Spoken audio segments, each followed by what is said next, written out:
You're here in this courtroom because Mr. Depp finally told the world that he is a victim of domestic violence. Who is the real monster in this relationship, Ms. Heard? A trial watched by millions around the world, ending in a stunning verdict in favor of Johnny Depp. Depp's supporters cheering the verdict, and Depp's lawyers, Camille Vasquez and Benjamin Chu, who became public figures in their own right during the trial.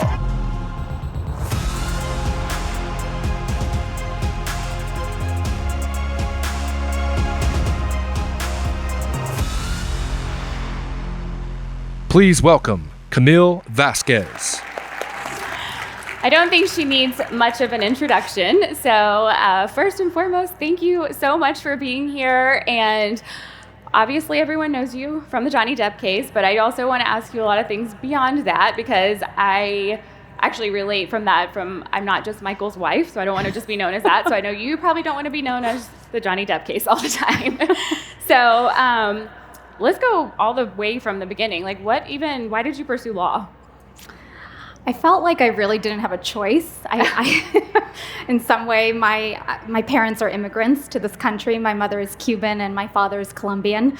And I joke that they gave my sister and me two options, doctor, lawyer, pick one. I picked the lawyer, and my sister is a doctor. So you hit both. Yes, they have one of each. I joke they're very proud but broke by the time they're done with our educations. But I think, like a lot of people probably in this room, math and science weren't my strongest subjects in school, and I just gravitated towards law and pre-law and writing and oral advocacy. Okay, so you just always knew that was what you were going to do. Yeah. So you obviously have moved up really, really quickly in a lot of ways in life. And what would you say is a big contributing factor to even your success? Well, I think being authentic is something that has always, it's been advice that was given to me from a young age. Just stay true to who you are, be authentic, especially as a trial lawyer. I think juries and judges can tell if you're not being genuine and authentic. So staying true to who you are and doing what you love. I mean, I'm really lucky that I get to do what I love to do and that I feel like this is something that I was meant to do. Right. So I feel very privileged in the sense that I get to make money doing something that I really enjoy doing. Yeah, and had you done a lot of trial cases prior to this? I've done, a fair number considering how many years of practice. Yeah. So about 5 jury trial cases. So by the time that I started the Johnny Depp trial. Got it. And through this process, as you know, you said, okay, this was my only choice. So who did you look up to as you were climbing, this path and this career? I grew up I did watch when I was in 6th grade, the O.J. Simpson trial.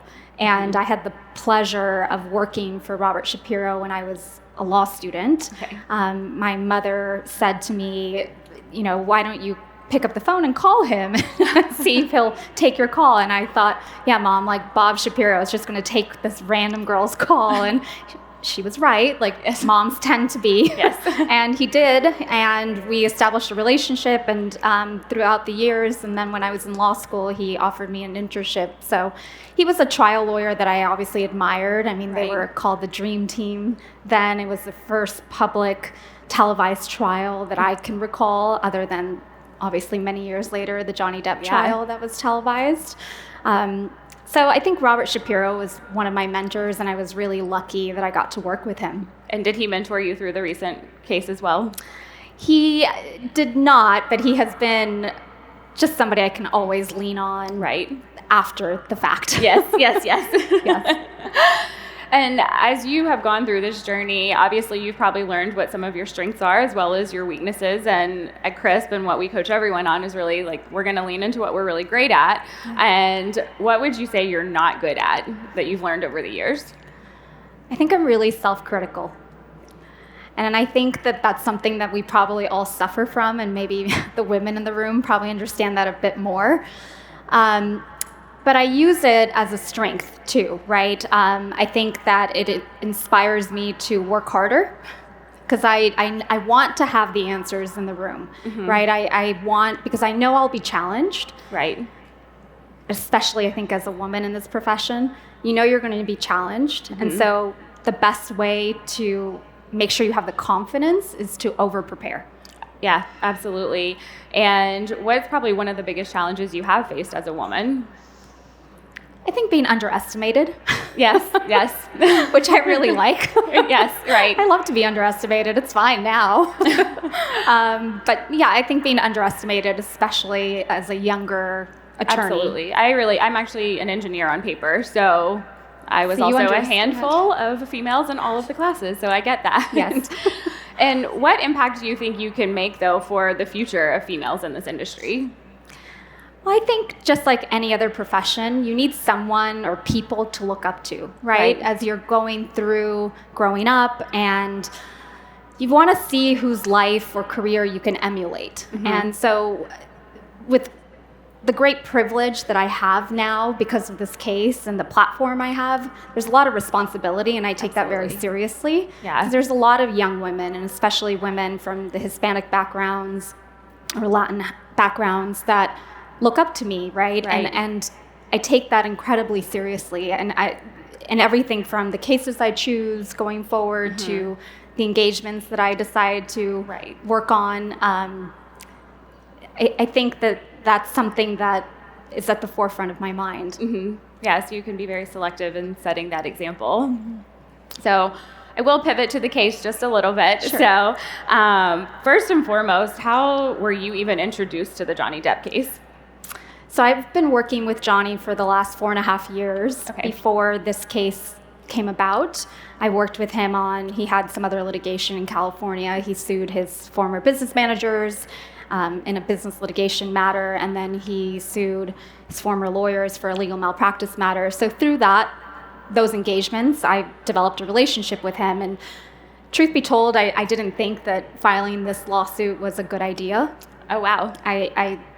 But it was an incredibly personal lawsuit for him, and hopefully the last lawsuit he has to engage in. But it was obviously very personal, and after it was filed, he approached me along with my partner, Ben Chu, and asked if I would join the team. And I was one of the few women on the team, and I really think that this case called for a woman's perspective. Absolutely. And in the strategy, and then obviously in the examinations of certain witnesses. So it was really my honor to be able to represent him in this matter because it was so personal to him. Absolutely. And some of the other podcasts and things I've read about as well, it sounds like the firm even really wanted you this due to some of your leadership capabilities. So what do you think are your biggest strengths as a leader? Well, I think to be a leader, right, you're part of a team. And you can't underestimate that. I mean, anyone that saw the trial understands the amount of preparation and teamwork required. This wasn't just me, right? It took me staying up till 4 a.m, getting 2 hours of sleep, and having the rest of the cross-examination outline put under my door in a hotel. That's teamwork, right? I mean, that's what it really requires. So I think my favorite thing is being able to work together with people that I respect and that I like.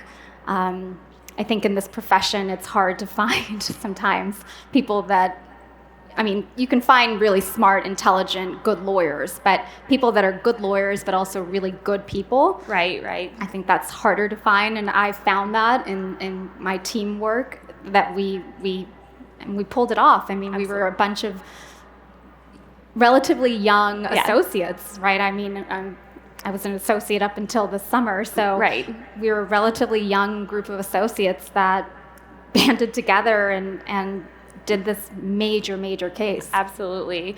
And speaking of those late nights and the 2 hours of sleep, I think this is obviously a room of entrepreneurs. People can relate to that. I've been there, I've done that. How did you manage the stress through all of that? I don't know that I managed it. I think I just kind of didn't even realize what was happening. It's like you kind of go into a routine where you have no other option but to work really, really hard and survive. Obviously the cameras were there, but in a lot of ways we forgot about them. But I think for me and for probably my team members as well, like, we just didn't want to embarrass ourselves in front of the whole world. Yes. So it really inspired us to work that much harder, right? Oh, for sure. You were be literally prepared under probably every bit of thing was just getting examined and microscopes and all of that. So for anyone in the room who's not familiar with the case, because I think it's 300 million viewers, I think we're on this. Can you give crazy numbers? I mean, it's literally OJ. It went from that to OJ. So can you just give a very high level of what this case was even about? Yeah, absolutely. It was a defamation case that we filed in Virginia. It was based on an op-ed that Johnny Depp's ex-wife, Amber Heard, wrote for the Washington Post, where she stated and implied that she was a victim of domestic violence. Mm-hmm. Yeah, and through that, and I'm going to kind of go back to the leadership side of it, because like you said, it takes a team. And that is one thing I will preach about forever, because you're nothing without your team, basically. But what would you say are your biggest challenges as a leader? Well, I think the responsibility and the pressure, mm-hmm. that knowing that people are looking to you, right, to be that example, to have the answers. Right. I think that is a tremendous amount of responsibility that you have. And it's not just your team, but it's also the client, right? Yeah. I mean, this was his opportunity to tell his story, right? Finally, 6 years in the making. And this was, as I said at the outset, an incredibly personal case for him. Mm-hmm. This was something he couldn't speak about for 6 years, ever since these allegations were first made. So that responsibility and knowing that I was leading the charge right. with my partner, Ben Chu, I didn't take that lightly. Yeah. And is there a moment of the case or trial or anything that is like the most memorable to you, or a moment that stood out the most? There's a lot. I mean, I think the cross-examination of Amber Heard was something that I will never forget. But I do watch sometimes clips of it, and I'm like, is that me? I think that as trial lawyers, we go into a zone, right? It's like you black out.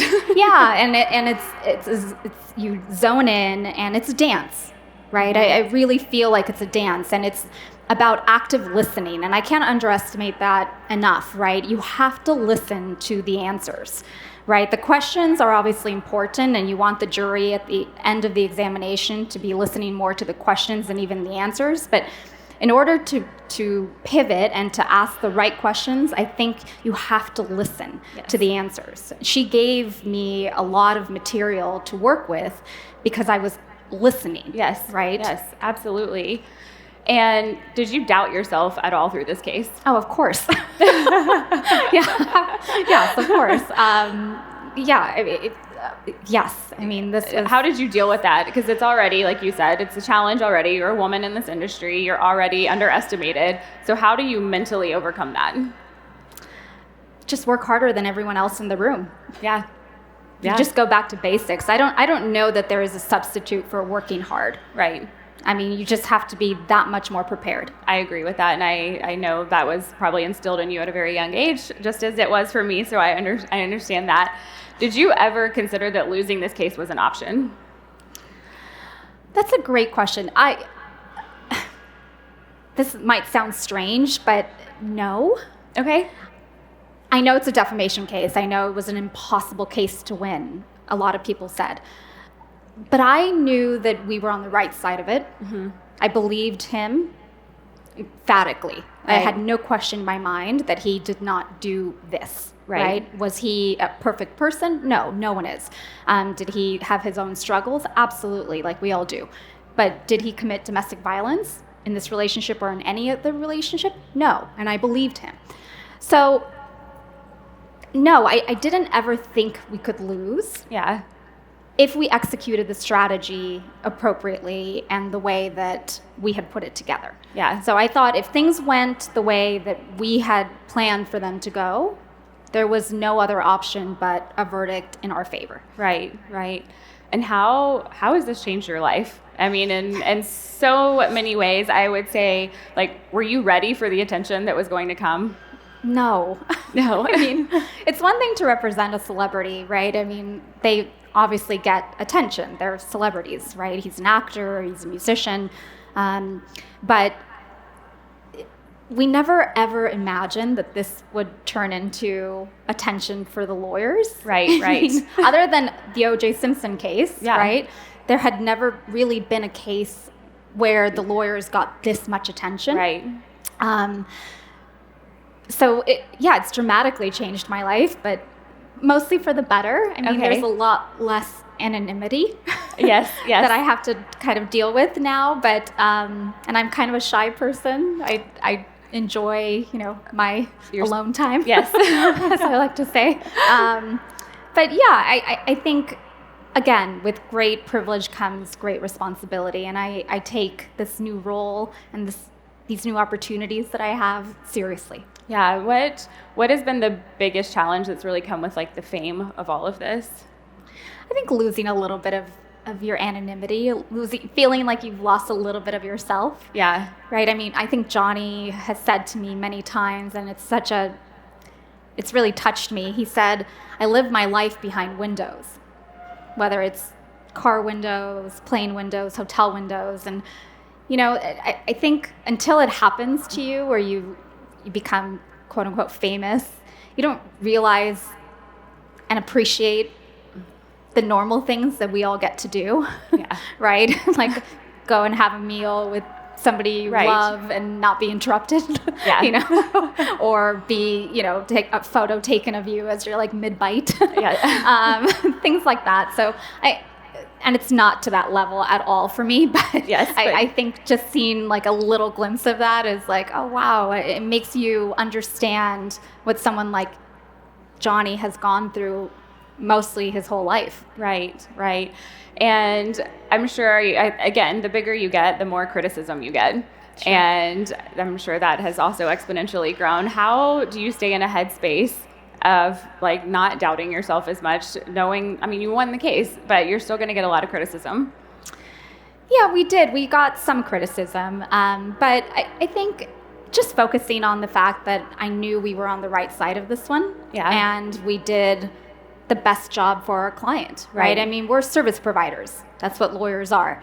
We are there to give our clients, we're their voice in court or otherwise.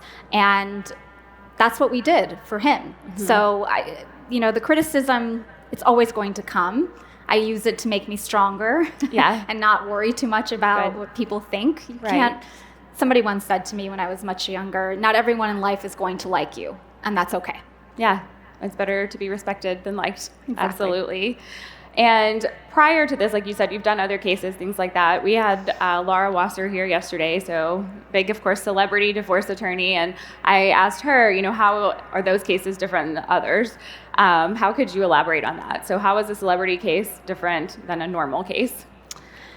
Well, I think obviously with the celebrity case, you're going to get a lot more attention. And I think that's something that as lawyers, there's a transition that's happening, in my opinion. So I'm the head of now our brand and reputation management department at my firm. And I think we're seeing that, and it's a new practice area, right, of the firms. And we're seeing more and more corporate clients, high net worth, celebrity type clients asking for that service in conjunction with legal services. Right. And I think I can't underestimate how important I think that is, because you can win in the court of law, but if you lose in the court of public opinion, you've lost. And clients are realizing this. And like I said, whether they're corporate or they're individuals, they're realizing that their brand and that their reputation is equally important to them. And if you can work in conjunction with PR or crisis managers, and you have the skills to be able to advise on statements and positioning and even client strategy and litigation strategy, I think that's something that I'm seeing a lot of clients asking for that. Okay, that's great. Yeah. And you're young. I think we're actually the same age. And so you've got so much ahead of you. So what's next for Camille? I'm really lucky I get to do what I love. I mean, I have now the luxury of picking and choosing certain cases that ring true to me and that I'd like to work on. So I just want to continue doing good work for people that I feel passionate about helping. Yes, and how do you think you can expand even your mentorship? Like you said, so many people look up to you. Is there anything you're doing even within your own firm or anything? But how are you going to, I guess, even build your brand, I think that's in the works, right? All of this has happened so overnight, Right. but it's something that's really important to me. So, speaking at universities, speaking at law schools, I just participated last week at UCLA, hosted a mock trial for law schools across the country, and they actually was based on our case, they got a lot of smiles out of me, some of the facts of the case, and just being able to judge that competition and give these law students that are so incredibly impressive, a little bit of advice, right? And offer my mentorship, because I really do mean it. If Right. someone is interested in having me mentor them or give them advice, I do take the time to respond to those emails and make those phone calls. Absolutely. And give back. Yeah, absolutely. And as you mentioned, from a very young age, you were instilled very hard work, and you went through long hours with this, and I'm sure that will not be the last time, but what keeps you going? What motivates you? I think being able to be the best advocate for my clients. Mm-hmm. It's so important to me. I think that people utilize the legal system in this country usually during the worst times of their lives. Right? And it's not accessible as it should be. Mm-hmm. And we are that bridge. Right. We're the person that explains this complex system that's reserved for the educated and the ultra rich. Right. And I take that seriously. Mm-hmm. Yeah.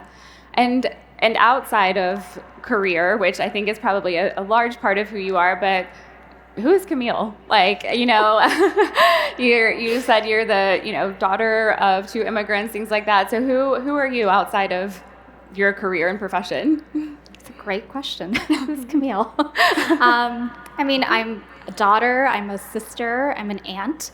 I take that really, that's the most special role that I have right now. My niece is 2.5 and the love of my life. Yes. There's no one more important in my life than her. I'm just a normal Southern California girl. I really am. I grew up, in a really middle class family, and my parents would often say to my sister and me, we're not going to give you chores, but you do have to get good grades. Yeah. You've got one job. You got to go to school. You got to work really hard. What do your parents think of this? I'm sure this is all new to them as well. Yeah, they're just like, what happened? But my niece is the most important thing in everyone's lives. So it's, yes. I kind of used to be the favorite. And now my mom is she goes days without calling me. Once there's kids, we don't matter anymore. Exactly. She's like, I'm with Esme. That's so funny. So if anyone in here is, they're thinking of a high profile case, or they, what advice would you give them first to even landing a high profile case? I think you have to network, right? You have to network in the areas that you're interested in. So if you want to represent celebrities, then you have to start networking and working on cases that are connected to that. So IP is a great place to start. A lot of celebrities or high net worth individuals have IP, trademarks, IPs. So I think that's a great place to start. Networking with even if you don't do IP, I think it's a way to start working with people that are in that industry. Right. It's networking and working really hard and making sure that the right people notice you. Yeah. Is there anything you wish you knew before the trial? Oh, yeah. Should have made everything really private. Instagram. Remove myself from all of that. I can't tell you on all of our promotions for this event how many fan accounts you have on Instagram now. Literally, they are following this event and commenting when is Camille coming on? When is Camille coming on? It's really sweet. Yes. So, and then I guess once you do land a case like that, what piece of advice would you give someone? Realize that a lot more eyes are going to be on you. Mm-hmm. And so over-prepare. Right, yeah. Over-prepare, because they will scrutinize and critique every face you make, every, like eye roll, as I've learned, and and every mistake. And they will also champion you, but you have to over prepare. Yes, absolutely. And then, of course, this being the Game Changer Summit, what does being a game changer mean to you? It means everything to me. I mean, to be able to have this platform, to be able to speak to my colleagues, right? And this profession means so much to me. It's given me so much, and I'm grateful for it. So being a game changer means being interesting, but being interested as well. I love it. All right. Thank you so much, Camille. Let's please give her a round of applause. Thanks, everyone.